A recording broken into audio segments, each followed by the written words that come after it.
आज मैं आपको बुधवार व्रत की कथा सुना रही हूँ। गृह शांति तथा सर्व सुखों की इच्छा रखने वाले को बुधवार का व्रत जरूर करना चाहिए। इस व्रत में रात दिन में एक ही बार भोजन करना चाहिए। इस व्रत के समय हरी वस्तुओं का उपयोग करना श्रेष्ठ है। व्रत के अंत में शंकर जी की पूजा बुध, धूप, बेल पत्र आदि से करनी चाहिए। साथ ही बुधवार की कथा सुनकर आरती के बाद प्रसाद लेकर जाना चाहिए। बीच में ही नहीं जाना चाहिए। संकल्प लेकर बुधवार के व्रत करने चाहिए तथा व्रत को पूर्णतया के लिए अंत में व्रत का उद्यापन करना आवश्यक होता है। इसके लिए बुधाष्टमी के दिन प्रातः काल उठकर गंगादि किसी भी पवित्र तीर्थ में स्नान करके पुण्य हवन और रक्षाबंधन करें। पश्चात उच्चारण करें कि अमुक फल की प्राप्ति हेतु आपने बुधवार का व्रत किया था। अब इसका उद्यापन कर रहे हैं।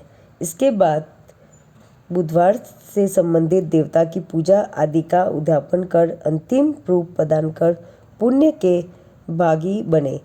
कथा। एक समय एक व्यक्ति अपनी पत्नी को विदा करवाने के लिए अपनी ससुराल गया। वहाँ पर कुछ दिन रहने के पश्चात सास ससुर से उसने विदा करने के लिए कहा, किंतु सबने कहा कि आज बुधवार का दिन है, आज के दिन गमन नहीं करते। वह व्यक्ति किसी प्रकार न माना और हद धर्मी करके बुधवार के दिन ही पत्नी को विदा कराकर अपने नगर को चल पड़ा। मार्ग में उसकी पत्नी को प्यास लगी तो उसने अपने पति से कहा कि मुझे बहुत जोर से प्यास लगी है। तब वह व्यक्ति लोटा लेकर रथ में से उतरकर जल लेने चला गया। जैसे ही वह व्यक्ति पानी लेकर आया, अपनी पत्नी के निकट आया तो वह यह देखकर आश्चर्य से चकित रह गया कि ठीक अपनी ही जैसे ही सूरत तथा वैसी ही वेशभूषा में एक व्यक्ति उसकी पत्नी के पास रथ में बैठा हुआ है। उसने क्रोध से कहा कि तू कौन है जो मेरी पत्नी के निकट बैठा हुआ है? दूसरा व्यक्ति बोला, वह मेरी पत्नी है, मैं अभी आज ही इसे ससुराल से विदा करा कर लाया हूँ।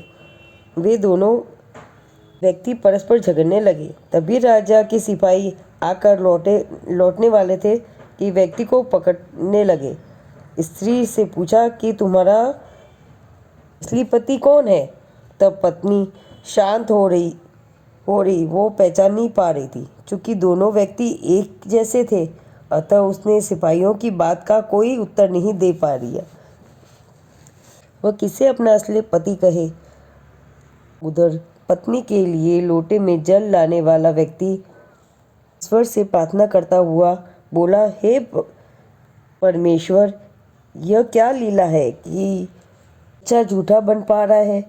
तभी आकाशवाणी हुई कि हे मूर्ख, आज बुधवार के दिन गमन नहीं करना चाहिए था, तूने किसी की बात नहीं मानी। वह सब लीला बुद्धदेव भगवान की ही है। तब उस व्यक्ति ने बुद्ध देवता से प्रार्थना की और अपनी गलती के लिए क्षमा मांगी।